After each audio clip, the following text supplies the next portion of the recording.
back sa aming channel. Maraming salamat sa mga nag-like at subscribe sa mga recent video na in-upload namin. Ngayon, sobrang ganda na naman ng panahon. Kaya pupunta kami sa paborito naming fishing spot para mag-surf cast. Kasi bucket na naman yung tide. Sana swertehin tayo.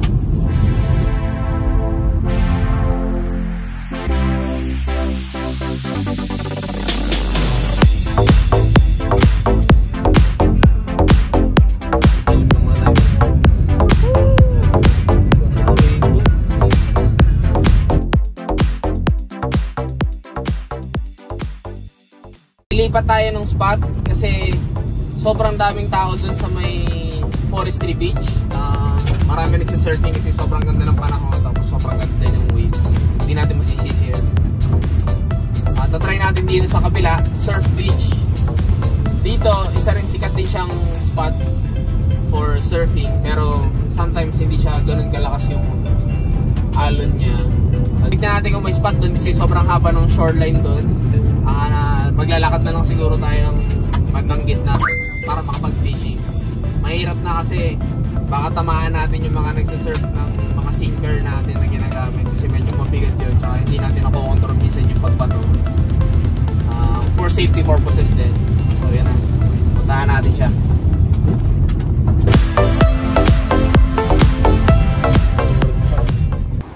So ngayon nandito na tayo sa lugar. Medyo marami rin, pero dito makikita naman natin empty. So try natin mag-fishing. Doon. Medyo malakas yung alon, pero feeling ko yun yung magandang spot. Tara. Lakad na ako dito. Sobrang daming surfer ngayon. As in, surfers paradise talaga tong lugar na tinitira namin. Kaya dinadayo talaga siya.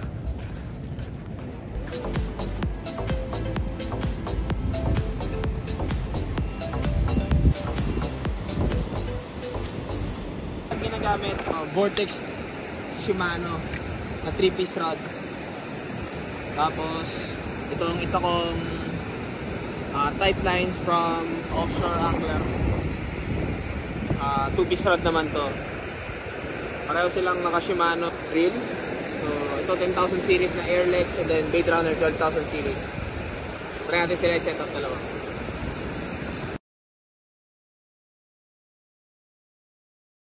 And then ngayon ito, gamit natin ulit yung last time na ginamit natin dito, yung Blackmagic tackle na flasher rig. With gagamitan natin siya ng 5 ounce breakaway sinker kasi medyo malakas yung wave, so para may laban tayo dun sa may ilalim ng sand. So ginagamit ko yung Blackmagic tackle na rig kasi sa katulad kong baguhan na fisherman or baguhan sa mga hobby na to, mas madali siyang gamitin kasi alam mo, naka-setup na siya. So kailangan mo lang matuto ng mga basic fishing knot para makabit mo siya dito sa mga fishing setup na panggantong style ng fishing, like yung surf casting. So suggested siya sa mga beginners. So ngayon nahook na ako dito talaga. Kaya ito yung ginagamit ko. Simple uni knot lang yung ginagawa ko, 5 to 6 turns. Pero kung hindi nyo naman gusto gumastos ng around $15 or $16,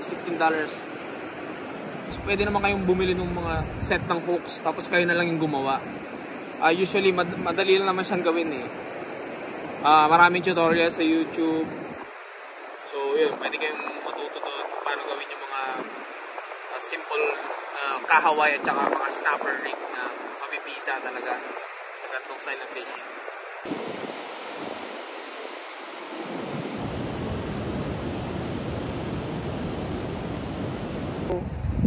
So yung bait natin for today is squid, frozen squid.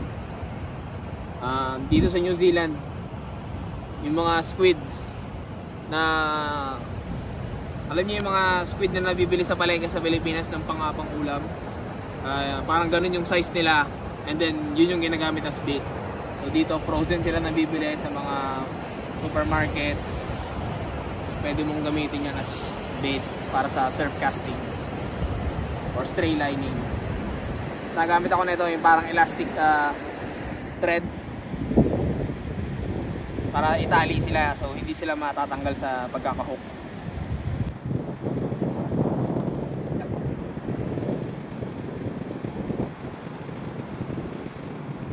Takeaway sinker, so make sure na nakataas para kumapit sa buhangin.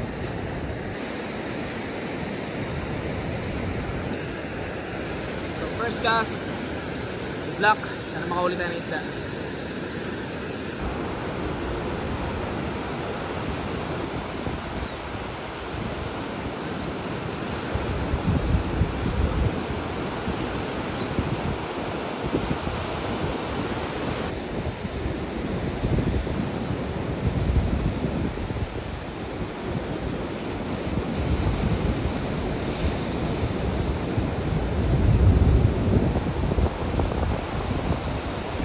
Yan, nabato na natin yung rod natin. Sinintay na lang natin kung effective yung setup na ginawa natin. So, kwentuhan muna tayo.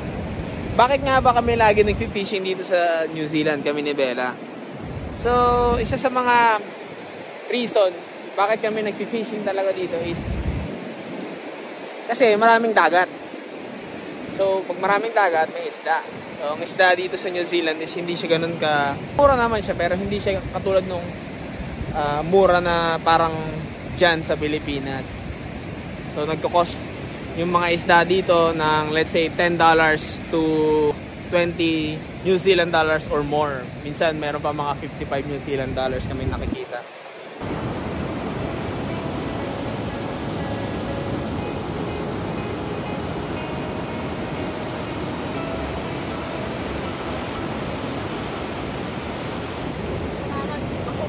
Ha?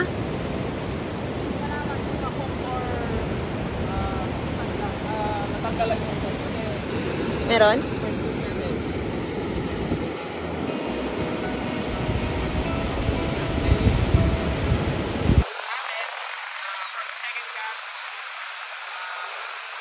Kahaway.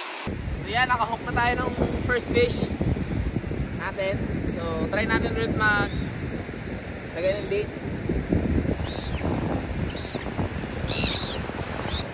Try natin mas malaki-laki para mas malaki yung kumagat din. Ito nahatiin ko.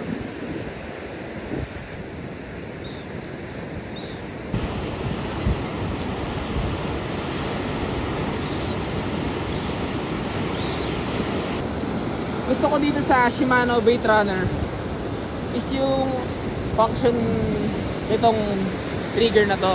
So nakast na natin. Ngayon pag nag-set sa sand yung sinker natin, ito i-engage natin tong trigger nya. Pag in-engage mo yan, so mag-free wheel yung reel natin. So pag kumagat yung isda, hihilain niya, may tendency na hindi agad siya matanggal sa pagkakahook niya kasi matadala lang siya ng matadala ng reel. So isa yan sa magandang function ng Bait Runner 12,000 series. Meron din, alam ko meron ding mabababa na series itong Bait Runner ng Shimano.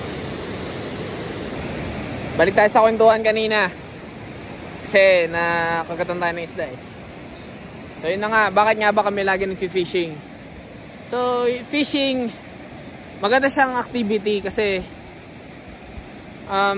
hindi lang sa nakakalibre ka ng ulam, nakaka-relax din talaga siya. Lalo nagtatrabaho kami ni Bella sa restaurant na busy. So yun, nakaka-stress yung trabaho namin. So kailangan namin mag-unwind every time. So parang reward na rin namin sa sarili namin yung lumabas at mag-fishing at ma-enjoy tong mga birugat to. Fish on yata. Yes.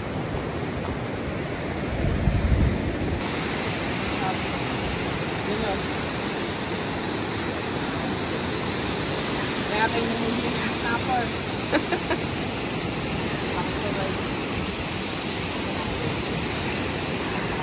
Sana hindi matanggal. Talaan nila. ba? Ano kaya to?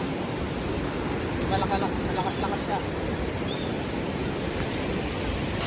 Nakapalo ngayon sa akin. Meron ako nahuli last time na pati. Mga maliliit na pati dito sa beach. Ito siya. Nakawala ata ulit. Oh, yeah. Oh, shit. Ayun o! Ayun o! Andyan o! Ayun o!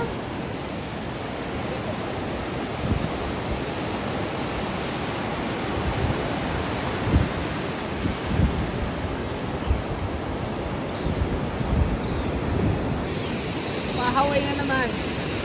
Pero mas malaki. Kakasabi ko lang, big bait for big fish.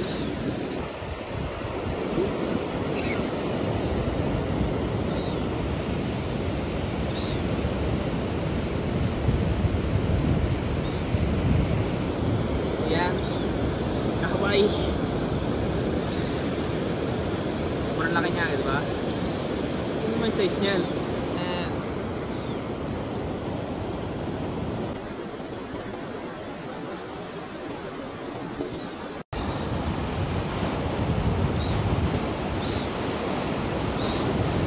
Gusto ko pa rin talaga, pangarap ko pa rin talaga makahuli ng malaking snapper kasi meron dito one time, pumunta kami, meron din group ng mga Pilipino na ng isda dito sa beach na to.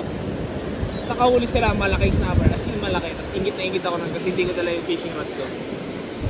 Magbabato ulit ako, forecast. Tignan natin kung meron pang mga malalaking isda dito. For sure meron kasi ang ganda ng timing natin.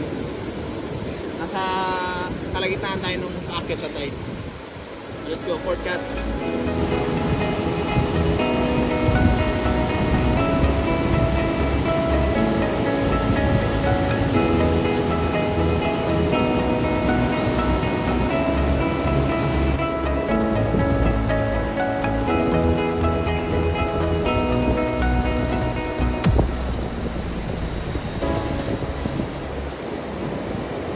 Di ba tapos yung kwentuhan natin? So kung nandito pa rin kayo nanonood, maraming salamat. Huwag niyong kakalimutan mag-like and mag-subscribe para sa mga susunod na adventures natin. So ngayon nandito pa rin kami. Nare-relax kami gaya nga ng sabi ko noon, fishing. Isa sa mga magandang activity na nasubukan ko. Very rewarding na activity, sobrang saya. Lalo pag nakakahuli ka ng isda. Meron ka ng masarap na ulam, masaya ka pa, relax. Mahaba pa, I think 6 o'clock pa yung sunset or yung last na liwanag. Around 5 o'clock na siguro to. Meron pa kaming time para tumambay-tambay dito. Abangan nyo yung susunod nating video kasi pupunta tayo sa Marsden Point. Sinuggest yun sa akin nung owner ng Manga 5 Fish and Dive. Sinuggest niya sa akin para isang magandang space for catching trevally and squidding. So bumili ako nung squid jig nila tsaka nung mga soft bait. So ite-testing natin yan doon sa susunod nating video. So make sure naka-like kayo, subscribe para mapanood nyo. So for now, ayan, enjoy muna natin itong magandang view dito.